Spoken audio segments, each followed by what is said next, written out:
Namaste dear students, welcome to all to another exciting session of Indian Polity. So आज हम discuss करेंगे fundamental rights 4। आप मेरे साथ कर चुके हैं अभी तक फंडामेंटल राइट्स पे 3 लेक्चर और हमने बात की है अभी तक आर्टिकल 14 से लेके 19 तक की। तो आज जो मैं आर्टिकल्स आपके साथ डिस्कस करूंगा बहुत इंपॉर्टेंट है। हम बात करेंगे आज आर्टिकल 20, 21 और 22 पे इंडियन कॉन्स्टिट्यूशन के। So let's begin our work for today. उससे पहले सेशन को लाइक करें, शेयर करें, सब्सक्राइब करें, क्योंकि आप ही का जो उत्साह है, आप ही की जो तारीफ है वो हमारे लिए मोटिवेशन है, राइट। सो हमें मोटिवेट करते रहें ताकि हम आपके लिए एक्साइटिंग टॉपिक्स लाते रहें, चीजों को बहुत आसान तरीके से सुलझाकर आपके लिए सामने लेकर आए, राइट। तो आज है आर्टिकल 20। आर्टिकल 20 बात करता है protection in respect of conviction for certain offences. Basically article 20 का जो पहला क्लॉज है वो बात कर रहा है एक्स पोस्ट फैक्टो लॉ पे। एक्स पोस्ट फैक्टो लॉ जो है वो लेजिस्लेचर को ऐसे क्रिमिनल लॉज को बनाने से मना करता है जो रेट्रोस्पेक्टिव है, राइट। लेकिन जो सबसे खास बात है वो ये है कि इसमें जो इम्यूनिटीज दी गई हैं, ये आपको जो प्रोटेक्शन दे रहा है, मतलब जो इम्यूनिटीज आपको दी गई हैं वो प्रिवेंटिव डिटेंशन केस के में नहीं मिलती। So what is preventive detention हम देखेंगे आगे, आर्टिकल 22 में आता है preventive detention and punitive detention. इसके बाद आर्टिकल 20 का जो क्लॉज 2 है वो बात करता है डबल जियोपार्डी की। Double jeopardy means no punish for same offence more than once. मतलब कि आपने कुछ क्राइम किया, उसको आपको एक से ज्यादा बार उसकी सजा नहीं मिल सकती, right. So no person shall be prosecuted and punish for the same offence more than once, right. उसके बाद आर्टिकल 20 का जो थर्ड क्लॉज है वो बात करता है prohibition against self incrimination. Self incrimination का मतलब यह है कि कोई भी इंसान जब आया है तो वो माना जाएगा कि वो इनोसेंट है, प्रोसिक्यूशन को प्रूव करना है कि वो गिल्टी है। और दूसरी बात यह कि no one accused of any offence shall be compelled to be witness against himself. मतलब मैं किसी को बाध्य नहीं कर सकता कि वो खुद के खिलाफ गवाही दे।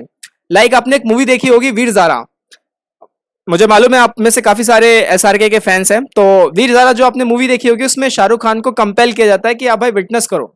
सो तो उसके खिलाफ ये एक प्रोटेक्शन दिया गया, that is prohibition against self incrimination, right. तो article 20 clause 3, clause 1 is ex post facto law, clause 2 is double jeopardy and clause 3 is prohibition against self incrimination. इसके कुछ और फीचर्स हैं, जैसे कि आर्टिकल 20 जो है ये सेफगार्ड करता है right of person accused of crimes. जिनको किसी क्राइम के थ्रू जिन पे कोई एक्यूजेशन लगा है उनको प्रोटेक्शन देता है ये। अब इसमें खास बात है, लॉ की बहुत ही खास बात होती है कि वर्ड में ना काफी मतलब गहरी गहरी बातें होती हैं, तो लॉ इसलिए बहुत ज्यादा इंपॉर्टेंट हो जाता है।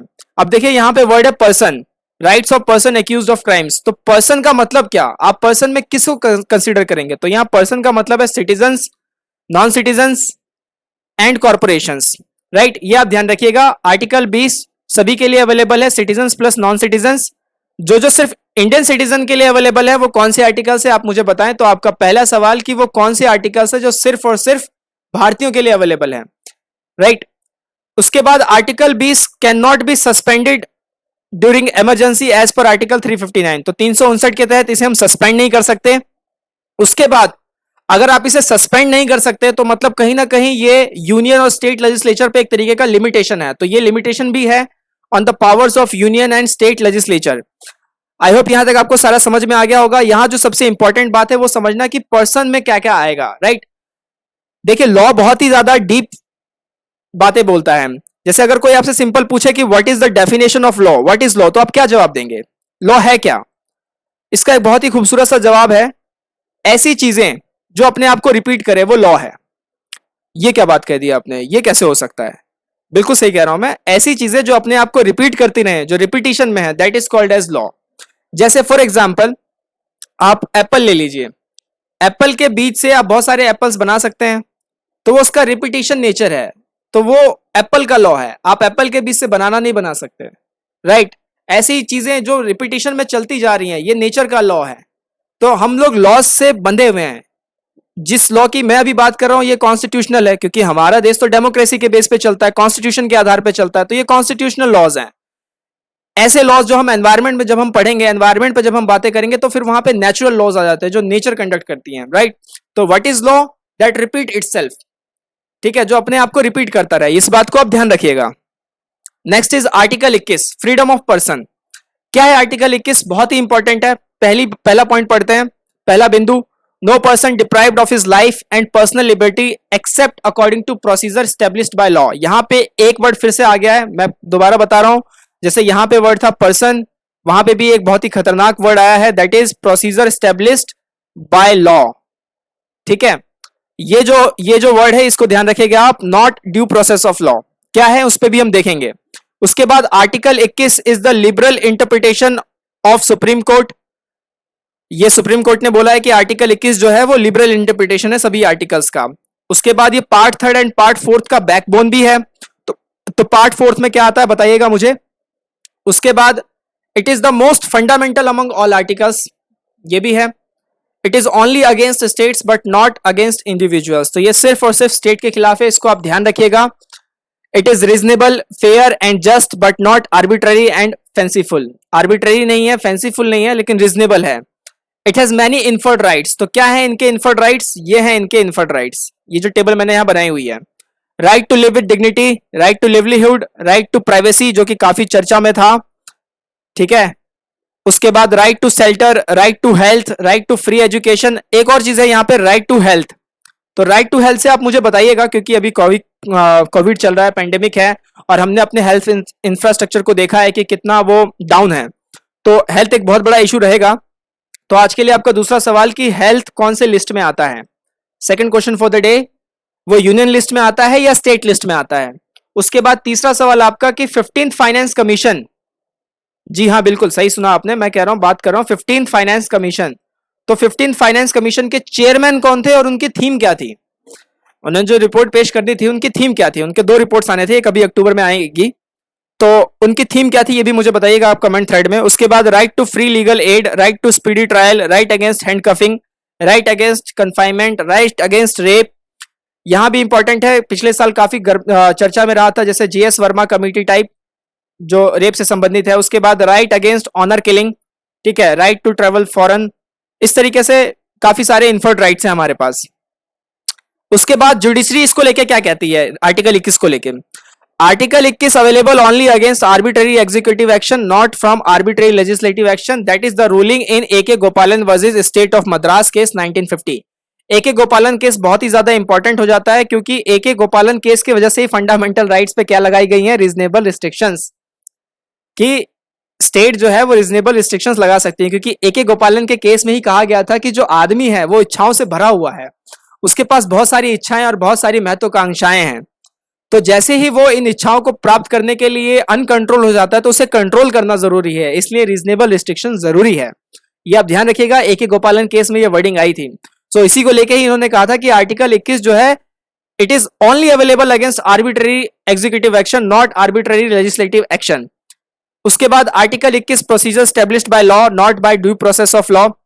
Basically procedure established by law जो है वो हमारे कॉन्स्टिट्यूशन में मेंशन है, और ये हमने कहां से लिया है, ये हमने लिया है जापान से, इसको आप ध्यान रखिएगा, procedure established by law is taken from Japan. उसके बाद जो ड्यू प्रोसेस ऑफ लॉ है ये हमारे संविधान में मेंशन ही नहीं है, और ये कहां पे है, ये ब्रिटिश या यूके के कॉन्स्टिट्यूशंस में ये मिलता है। उसके बाद there is no difference between liberty and personal liberty. जो लिबर्टी की बात आर्टिकल 21 करता है, जैसे राइट टू लाइफ, फ्रीडम, तो इसमें एक तो लिबर्टी और एक पर्सनल लिबर्टी में कोई डिफरेंस नहीं है। ये बाद में सुप्रीम कोर्ट की रूलिंग आई थी on the basis of principles of natural justice. So what is principle of natural justice? Principle of natural justice is all about the basic rules, जिसमें बोला गया है कि नो पर्सन कैन बी जज in his on case. तो ये कुछ ऐसे नेचुरल जस्टिस है कि मेरे खिलाफ केस है और मुझे ही जज बना दो, तो ये तो गलत हो जाएगा ना। तो ये कुछ ऐसे नेचुरल जस्टिस के प्रिंसिपल्स हैं। जैसे दूसरा एक और है कि no bias and authority must act honesty in an impartial manner. तो कोई भी मतलब कि बायस तरीके से किसी को भी डिसीजन नहीं लेना होगा। उसके बाद no one shall be punished unheard, that is both side must be heard. तो इसलिए जब भी केस होता है तो दोनों पक्षों को बराबर सुना जाता है, ऐसा नहीं है कि आप किसी एक पक्ष को सुन ले और दूसरे को ना सुने। तो ये कुछ आधार हैं, कुछ मूलभूत संरचनाएं हैं प्रिंसिपल्स ऑफ नेचुरल जस्टिस की, राइट। तो बेसिकली ये सारा जो लिया गया है यूनिवर्सल डिक्लेरेशन राइट्स के थ्रू लिया गया है। तो बताइएगा कि इंडिया यूनिवर्सल डिक्लेरेशन राइट्स का सिग्नेटरी है या नहीं। आज के लिए आपका अगला सवाल कि weather India is a signatory of universal declaration rights और नॉट।